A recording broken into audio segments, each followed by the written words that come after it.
Headlines today. I'm Anna and then Bektikad. In a Hindi film industry where the word star is usually and unfortunately used just to describe actors and actresses, my guest today is a singer and a star. He's just 37 years old, but his singing career is already more than 3 decades old. He is also a television personality and an actor.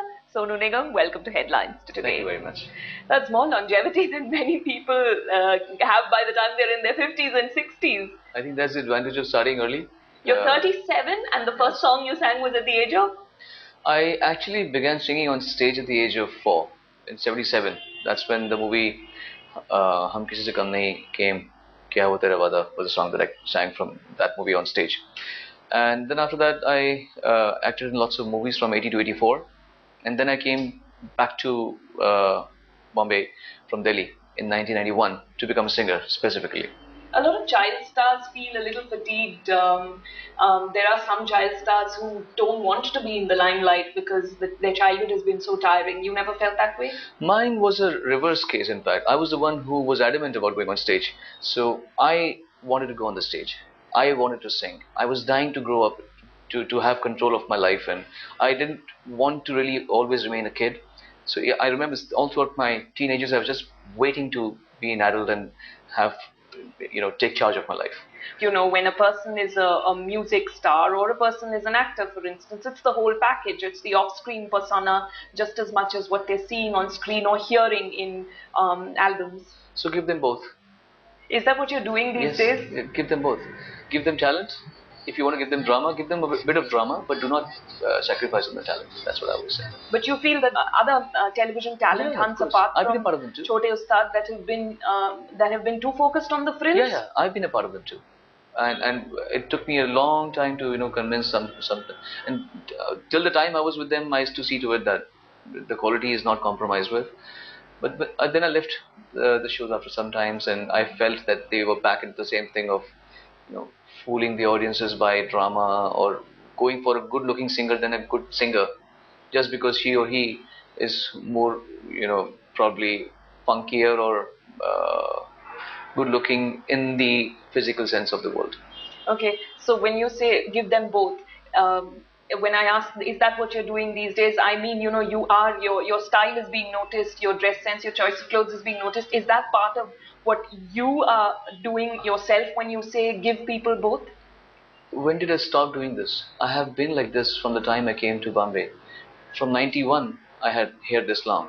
My appearance has never been planned or designed by a group of people around me. Now this is the time to look shabby, this is the time to look clean, this is the time to look formal, informal. It's a state of my mind.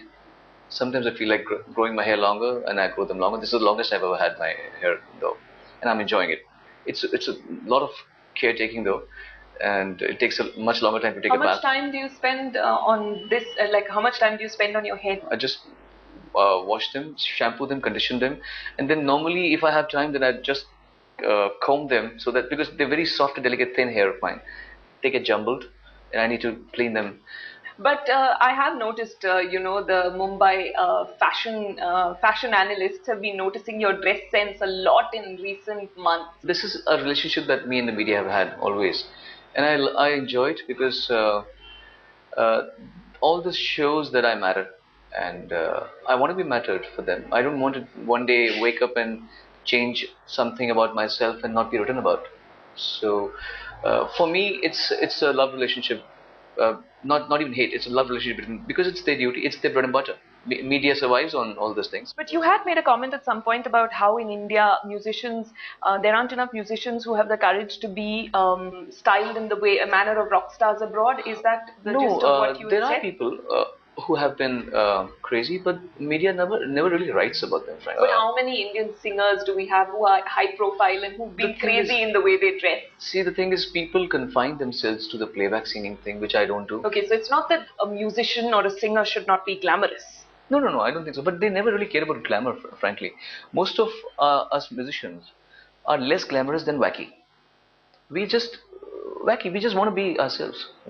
Even the people in the West, probably just like Lady Gaga or Madonna, they haven't really, I'm sure they haven't really planned like an actor would. They are crazy people. They get their nose pierced, they get their belly pierced, they get their uh, body tattooed, they break guitars on stage. They're just crazy people. They probably have 20-30% of intent to make some news, but 70% they're crazy. And thank God. Things that naturally come to them. In fact, thankfully, Indian singers not on drugs. The whole of that bank over there is on heavy LSDs and heavy drugs. So we are much better. We're just crazy, but we don't really overdo our craziness. Okay, do you consider yourself glamorous though, Sonu? My profession has made me like that. Otherwise, very frankly, I'm not really kind of person who's brand conscious. I'm nothing. I mean, my secretary gives me so many things which I don't even understand. He tells me that this is the in thing, and so they know I'm not like that. Not because I look down upon it. I have never had the inclination to. I'm not a fashion crazy freak. Okay. Of all the songs you've done in your very, very long career, which is the song that makes you smile and laugh the most when you look back on it? Bijuria. And which is the song that makes you saddest when you listen to it? The saddest. I miss Gulshan Kumar, the owner of Tasty Days. I really miss him. I didn't like the way he left the world, and it was a very. So whenever I hear a song which had some memories of him and me together, I really feel sad. Any song that you would that you recall that would in your mind revives memories of him, and maybe if you would sing it for me as a tribute to him. My first hit was because of him. Bewafa Sanam was an album, and then became a movie. The song was अच्छा सिला दिया तूने मेरे प्यार का, अच्छा सिला दिया तूने मेरे प्यार का, यार ने ही लूट लिया घर यार का, अच्छा सिला दिया तूने मेरे प्यार का. So no, I think there's a little bit of confusion among the public right now about whether you are actually partly based in the US right now, or it's just that you happen to be touring. Could you ask me? Let me clarify it once and for all. I am partially based in America, in Los Angeles. I cannot go there very often because my family is here, my parents are here, my sisters are here, and my work is here. This is my country. But I do hold a green card in America, so that I don't have to really trouble myself again and again. So yes, I am partially based. What are you doing in the US professionally? Last year, actually, I was exploring what genre befits me the best. Whether I am good at singing ballads or whether I'm good at jazz or fusion or whatever. So in that course, I sang a lot of songs over there. I've done a pretty good work on myself last year. So this year, if everything falls in place, then in a couple of months, you should be able to hear an album from me. You know what? Frankly, even if I don't come out, the journey is awesome. I just love the way that I have the guts to do things which are unfathomable for other people. You know, because you talked when you sang Acha Sila, you said that it's a song that brings a lump to your throat. Yeah, I put it. I have to tell you that a couple of my favorite songs that you've sung are songs that make me sad. They're very beautiful. Please tell me which one. Chande se aate hain. Yes. And Tanha Dil. Tanhai. Tanhai, sorry. Tanhai, I know. And Tanhai. I feel exceedingly sad when I hear them, but they're beautiful. Would you sing Sande se aate hain? Absolutely, it's got lots of memories for me. I owe my current success status to that song and Mr. Anu Malik, definitely. संदेशे आते हैं हमें तड़पाते हैं जो चिट्ठी आती है वो पूछे जाती है कि घर कब आओगे कि घर कब आओगे लिखो कब आओगे कि तुम बिन ये घर सूना सूना है.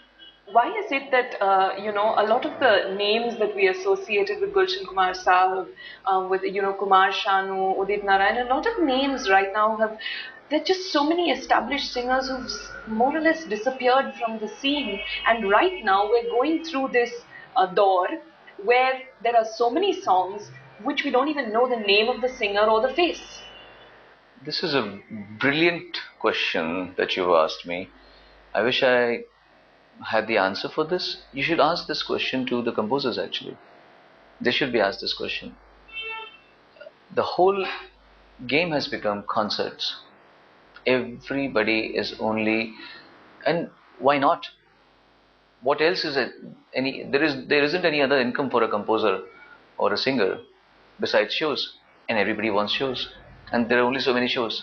So definitely if the composers want to be a part of the entire game too. So they'll either sing the songs themselves, or they'll make someone else sing who will not be a monster for them in concerts business. So why will they glorify me? Tell me. If they give me a great song, they'll create a monster, which I already am for them. So they will see to it that they'll give the song either to themselves or to a singer who's inconsequential in the showbiz, So they remain. So it's a very, perhaps if I was a composer, I would have had to do the same thing probably. So I don't hold it against them, but I want them to be honest enough to admit it. In 4 years, a couple of composers didn't find a single song for me. In 4 years, you think I'm that out of business? You think people don't love me? People don't want me? There are a couple of composers, the topmost composers, are not giving me the songs, and it has been 4 years. I wouldn't want to name them, but it's been 4 years I haven't sung for them. 4 years. And they're doing multiple movies. Do you think that in 4 years they didn't have one song to give me? It's an open thing that, okay, it's concerts now. Let's get on the concert business, and you're saying the composers and music directors want to be performing themselves in these concerts. They are. It's all changed now. Composers are getting shows, and they want to make money too. So they're being competitive with their own singers? Or are they insecure? Perhaps they have to be. Perhaps they have to be. Are they insecure? No, I think they'll have to. They're not insecure probably. They know that shows is the only way to make money. We don't get any royalties, frankly. Okay, they don't get any royalties. I don't get any royalties. So for them, concert is the common thing that we both want to have, and they, they all are friends, but they've forgotten the friendship part also. Not out of even like simple shame or courtesy, they haven't even given me a single song. I've sung a lot of songs, but I'm talking about the top three composers. I'm not talking about others. I've sung a lot of songs. That's why you've been hearing me. You've heard me doing Shukran Allah. You've heard me All Is Well, Zubi Dubi. Because there are some people who are not that, maybe they're not as hell-bent on concerts as some couple of other top three people. So it has changed. That's why you don't know the singers of these songs, because they don't matter. We've got to accept it that maybe Cosmos wants us to now grow and knock other doors, and I'm grateful for that, because only because of that I went to America. I just thought, now it's time to knock some of the door. There was a comment that Asha ji had made on Twitter where she said Sonu Nigam seems to have followed the Quit India policy, and he seems to be living in the US now. Was that a comment that bothered you? No, I don't get bothered by these things now anymore. But still, it was Asha Bhosle, and she seemed to be having a little fun at your expense. I don't even know about this. You're saying this, so I didn't, because when I said I quit Twitter, I quit it. I never went there again. So yeah, why have you quit Twitter? I feel it's a very strong tool, and I don't use Twitter or anything else to tell people that, hi guys, I've woken up in the morning and it's time to go to the toilet and I'm gonna have my breakfast now. I had some candies, I had some ice cream, oh delicious. This is not my life. I'm never gonna use Twitter to waste my time to tell people what I'm doing or what I'm wearing and I'll use it for something constructive. I'll tell people to respect music, to respect musicians, to respect talent. I'll change the mindset of people, and I did it. From whatever time I was in Twitter, I created so much of masti, halla, that everybody, when I was in the flight and someone goes, why did you quit Twitter?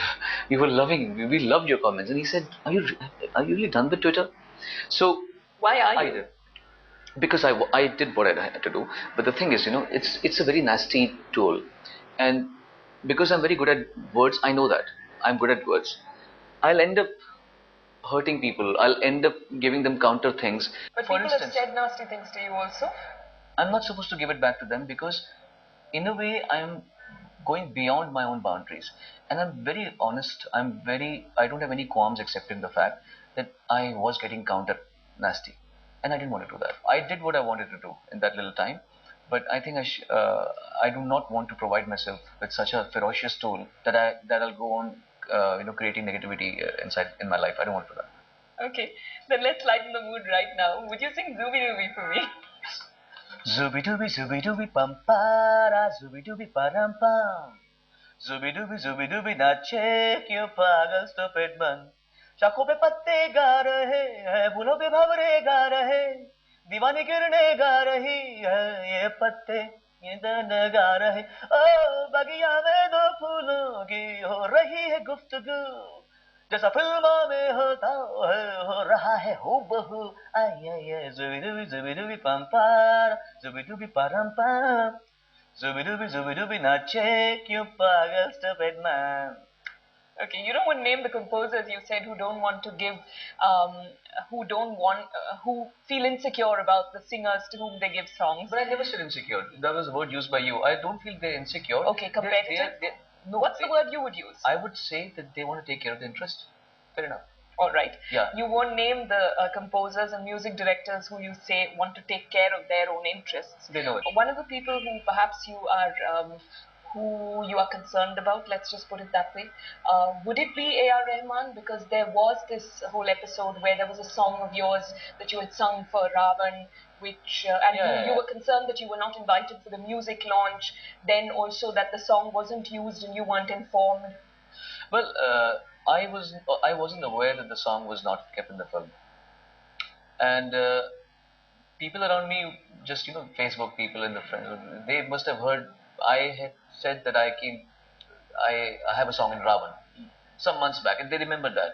So they said, "Bhaiya, music of Ravan is released," and I said, "Okay." Fine. And then we come to the song is not there. It's in the Tamil, not in the Hindi one. So someone asked this question to A.R. Rahman, that why is Sonu Nigam song not included? And he gave a very nice answer. He said that after watching the movie, we thought that the song was not appropriate for that sequence. So we made a creative decision to not include the song.